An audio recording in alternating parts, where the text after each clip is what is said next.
ચોમાસાની શરૂઆત થઈ રહી છે, ઝરમર વરસાદ આવી રહ્યો છે અને આજે હું તમને 30 વર્ષનો ભાજપનો વિકાસ બતાવવા જઈ રહી છું. 30 વર્ષની અંદર ભાજપે ખૂબ જ વિકાસ કર્યો છે. વિકાસના નામે બણગા મૂકે છે. તો મારા વિસ્તારની અંદર આજે રચના સર્કલથી ભગવતી સુધી રોડ તો ત્યાં એક ભૂવો પડેલો છે. કાલે 5 વાગે અહીંયા ભૂવો પડ્યો છે. 30 વર્ષથી ભાજપની સરકાર છે. આ ભૂવા પડવાનો રોજનો કાર્યક્રમ થઈ ગયો છે. સુરતની અંદર ગમે ત્યારે એકતાત્રા લગભગ એક દિવસ ભૂવા પડી રહ્યા છે. સમાચારની અંદર આવી રહ્યો છે કે આજે અહીંયા ભૂવા પડી રહ્યા છે, આજે અહીંયા ભૂવા પડી રહ્યા છે. તો એનું કારણ શું છે? આનું કારણ એક જ છે કે ભાજપ સરકાર પોતાના મળતિયા કોન્ટ્રાક્ટરોને કોન્ટ્રાક્ટ આપીને ગમે તેવા રોડ બનાવીને જતા રહે છે અને પછી લોકો હેરાન થાય છે. સુરતની અંદર અત્યારે એવા એટલાય રોડો છે કે જે ખૂબ ખાડા છે, કેટલી જગ્યાએ ભૂવા પડી રહ્યા છે. ટ્રાફિકનો વિસ્તાર છે. જુઓ તમે અહીંયા કેટલી ગાડીઓ આવી રહી છે અને આ ભૂવો ખાલી આટલો દેખાય છે પણ અંદરથી ખૂબ જ ઊંડો છે. અહીંયા મોટું વ્હીકલ જાય તો અહીંયા ટાયર બેસી જાય એવી સ્થિતિ છે. સુરતની અંદર લોકોને બીને ગાડી ચલાવવી પડે છે. રાતના લોકો નીકળીને કોઈ પણ બીને ગાડી ચલાવવી પડે છે. ક્યાંક ભૂવો પડશે, ક્યાંક ખાડા મોટા મોટા છે. આ 30 વર્ષની અંદર ભાજપનો વિકાસ જોયો તમે. આ અંદર ખાડો જુઓ કેટલો ઊંડો છે.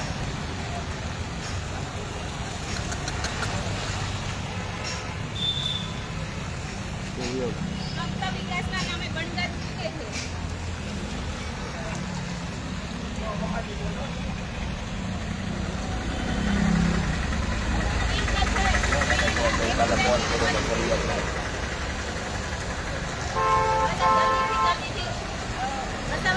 કાલે ફોન કરેલો છે, બેરિકેડ મુકાવ્યા છે અને તાત્કાલિક કામ કરવામાં આવે એવી મારી વિનંતી છે.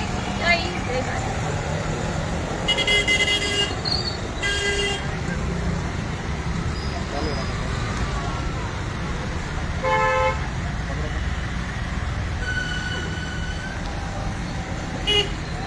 ये जाओ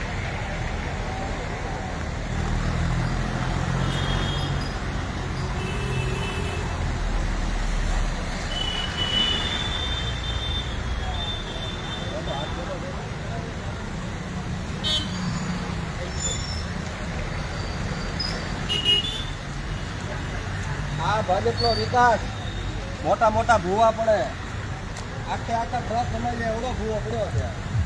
આ ભાજપનો વિકાસ છે.